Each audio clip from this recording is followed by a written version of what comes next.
নোয়াখালীর বেগমগঞ্জে ২২ বছরের তরুণ মাহির খামারে এখন বৈচিত্র্যের ছোঁয়া। শাহিওয়াল ফ্রিজিয়ান থেকে শুরু করে বিরল প্রজাতির আলবিনো সহ উন্নত সব জাতের গরুর ব্রিডিং ও প্রজননে এখন ব্যস্ত সময় কাটছে এই তরুণ খামারের।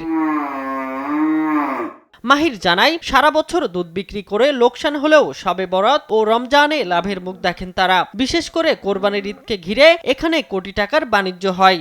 শাইওয়াল থেকে নিয়ে, ফ্রিজিয়ান থেকে নিয়ে, দেশি গরু থেকে নিয়ে, কিন্তু আমাদের স্পেশাল কিছু আছে, যেমন আমাদের কাছে আলবিনো আছে, মহিষ আলবিনো আছে একটা 100%, আর যেটা 10 লাখে একটা হয়, আর আছে আমাদের কাছে হালফ আলবিনো আছে 2টা। তবে গরু ব্রিডিং একটি দীর্ঘমেয়াদী প্রক্রিয়া হয়, অন্তত 1 থেকে 1.5 বছর ধৈর্য ধরার মানসিকতা নিয়েই খামার করার পরামর্শ মাহির। পাশাপাশি তার দাবি, প্রাণী সম্পদ অধিদপ্তর যদি নিয়মিত রোগ প্রতিরোধে নজর রাখত এবং প্রতি মাসে খামারিদের নিয়ে সভার আয়োজন করত, তবে অকাল মৃত্যু ও লোকসান অনেকাংশেই কমে আসত। মাসে মাসে এইসব খামারিদের একটু দেখাশোনা করে সরকারি লোকেরা এসে, তাইলে আমাদের গরু যে বাছুরগুলো নষ্ট হয়, যে গরুর রোগ ব্যাধি হয়, এগুলো আরো কম হবে আর আমরা আরো বেশি প্রফিটেবল হব। তবে প্রাণী সম্পদ অধিদপ্তর বলছে, যথাযথ প্রশিক্ষণ ও নিয়মিত যোগাযোগ রাখলে খামারিদের লোকসানের ঝুঁকি অনেকাংশেই কমে আসবে।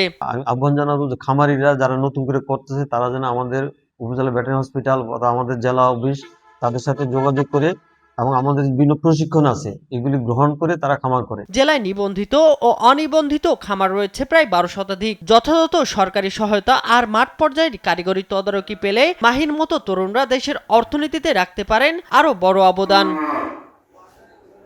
শামীম হোসেন, নিউজ ডেস্ক, দেশ টিভি।